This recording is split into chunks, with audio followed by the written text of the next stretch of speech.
All right, man. I know there's a lot of stuff going on right now, especially with the ship collision. There seems to have been another terror attack today. All sorts of the usual drumbeat. But there's two things you need to be paying attention to right now for the immediate future. Uh, one is the same old ongoing story about the price of oil. The price of oil is everything right now. Watch the price of oil. Uh, I'm going to talk more about it in a second. The second thing that was really interesting and is unprecedented, and if you've watched Zero Hedge or the Drudge Report, you've heard about it, is that Illinois is on the verge of declaring bankruptcy. Illinois is on the verge of shutting down its healthcare system, which those of us who don't believe government should be involved in healthcare aren't surprised, but they've already ceased all road work. They're getting to the point where they may not be able to pay salaries. The only thing they're able to do right now is service their debt.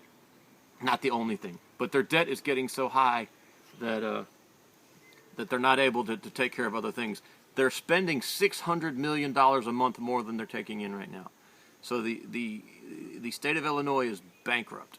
Now, they haven't declared bankrupt. They're not officially bankrupt. They're bankrupt for you and I, you know. When we spend more than we take in, you're bankrupt, you know. And as soon as the credit card's maxed out, you're done.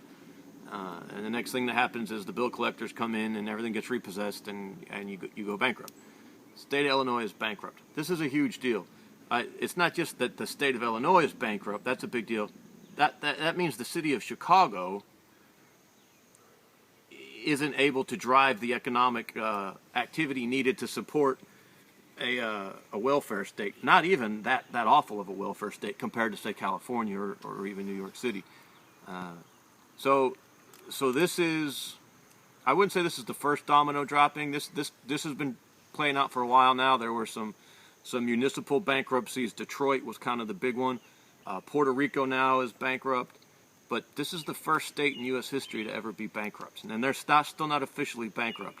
Okay, how does this tie into the price of oil? Well, if they can't get the price of oil back up, no matter how hard they try with all these, you know, fake wars in the Middle East and all this stuff they got going on right now, they're still not able to drive the price of oil back up. It looks like they've lost any ability to drive the price of oil past $60 a barrel. It does not appear as though it's possible to get it any more expensive than that right now. So the problem is we can't increase demand. We've reached peak. People always talked about peak oil for all these years. It looks like we've hit peak demand for oil, and production isn't even slowing down. Where peak production wasn't ever a thing. We're zooming right through any predictions about peak production. We've hit peak demand. We've seen this play out in Japan. There's no way around it. You know, America and Europe and the developed economies were all stagnating and dying. Demographics is destiny. You can't get around it. When your consumer class is shrinking and aging, you know, your consumer economy isn't going to keep plugging along. There's a few things that show this. China's demand for oil right now should be at its peak. This is their highest season of the year, and their demand is up slightly, but nowhere near as much as it should be. And it's only up 3%. And what's the word? Dadgummit, I got a word and I forgot it.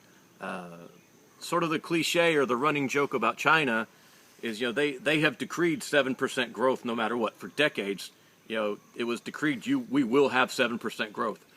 So anything under 7% growth coming out of China is, you know, kind of jokingly considered to be zero or negative. Because 7 was zero. You know, you were going to report 7% growth. So for them to have 3% growth, now I don't know for a fact that number is straight from the Chinese government sources. It might be from somewhere else. But 3% growth, reported growth coming out of China is nothing, especially at their peak season. It's also America's peak demand season, and we're not burning through the surplus like they thought we would. So this means the economy is not growing. We all know this. You and I knew this. It's not growing. It's all debt fueled. Demographics are destiny. We're aging. We're dying. We're not using oil as much. We're not consuming anything as much as we were. So we're at a really interesting place. It's, you know, it's about to come to the point where they have to admit they can't grow their way out of the debt anymore. They kind of have to admit that we're entering a Japanese stagflation-like period.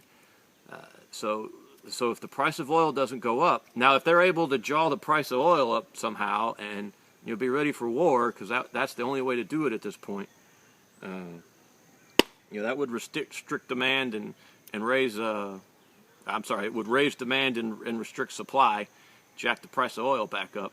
Maybe they can get it done, but if they can't convince themselves that the economy is growing, expect to see more of these Illinois-style bankruptcies. And once you start seeing that, states declaring bankruptcies, states shutting down. I mean, they shut down their road work. They're not paying for their basic health care stuff that they promised to, hospice, and stuff. I mean, hey, sorry, man, we had a technical difficulty, so that's the jump there. I'm gonna try to pick up where I left off, though. If we got the states whose debt load now is so high, American states now, okay, this isn't Latvia, this isn't Bosnia, this isn't Serbia, this isn't Batavia or something. This is the state of Illinois, the city of Chicago. It's the state of Illinois, the home of the city of Chicago. The city of Chicago is not bankrupt, although it probably is. They're just not talking about it. All these big liberal cities are bankrupt when you count in their employee retirement funds. The state of Illinois, in the heartland of America, with our great industrial centers up there, and in Chicago, the city of steel and whatever, I don't remember all it was, but the stereotype of an American industrial city and an economic engine is bankrupt. Supposedly at the start of what is this glorious economic recovery. I don't care what Democrat you are, you can't blame Trump this quick, okay? You can't say that he took the Obama recovery and turned it on its head this quickly, although I'm sure they will. Anyway. Then things are bad. So who are we going to see next? Maryland's a strong suspect. D.C. is not going to ever go bankrupt because they've got the Congress there to just dole out money to them. But Maryland, all those northeastern states up through there, they're all suddenly suspect. They all suddenly can't borrow money anymore. Or maybe not that they can't borrow money anymore, but it's much more expensive for them to borrow money. Their road building shuts down. Their economic development stuff, all this stuff that the government weaseled its way into all these decades and made themselves integral to, it stops happening. You can only put off the business cycle so long before all this stuff comes back to bite you in the butt. And they've put off any real business cycle now for decades. Excuse me one moment. She had a mosquito. So these chickens may be about to come home to roost. I'm not saying this is a cataclysm, but I don't believe there's going to be it's going to be this stair step down. I still think the French Revolution is the template we're going to go by. And one day the French government woke up and informed everyone that they were broke and there was no more money. And that's when the chaos started, a bit at a time. And it happened kind of quickly in retrospect over the course of like 18 months. But it didn't just like you woke up one morning and suddenly there were hordes in the street. 18 months later, the hordes got bigger and bigger and bigger and bigger and bigger and bigger and bigger. And a lot of frogs got boiled before anybody figured out what was going on, and it was too late. So there you are. The price of oil and the Illinois bankruptcy. If this is a contagion that starts spreading, if more of these highly leveraged states start declaring bankruptcy, they can't get money as cheaply on the bond market, especially with the stock market kind of at historic highs. Typically, bonds are cheap when stocks are high. They don't both go up at the same time. It's expensive for governments to borrow money when the stock market's doing well because people want to be in the stock market. And then it's really cheap for governments to borrow money when the stock market's doing poorly because people want somewhere safe to go and the governments are viewed as being safe. But all that's neither here nor there. So we're gonna talk about this ship. There's been another terrorist attack on a police officer in Michigan, I think. But the thing just to really watch right now, and like I said, don't expect to wake up one morning and the news be, oh, the economy's collapsed and the grid's down and there's hordes in the street. You're going to hear these things like Illinois is bankrupt, the price of oil is crashing, small banks are going under. It's gonna be a steady drumbeat, a drip, drip, drip, drip, drip, and then suddenly you look around and all these little fires that were everywhere are a raging inferno, a conflagration. So there we are. Interesting times. We'll see where it goes. No one's got a crystal ball. Timing is everything. You know, we can all sit here and say at some point there's going to be a calamity, because at some point there always is. But is it today? Is it tomorrow? Is it 50 years from now?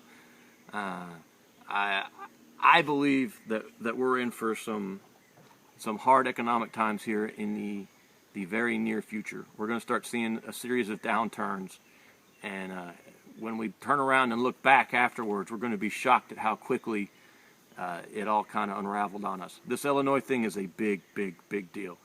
Pay attention to it. Thanks, man.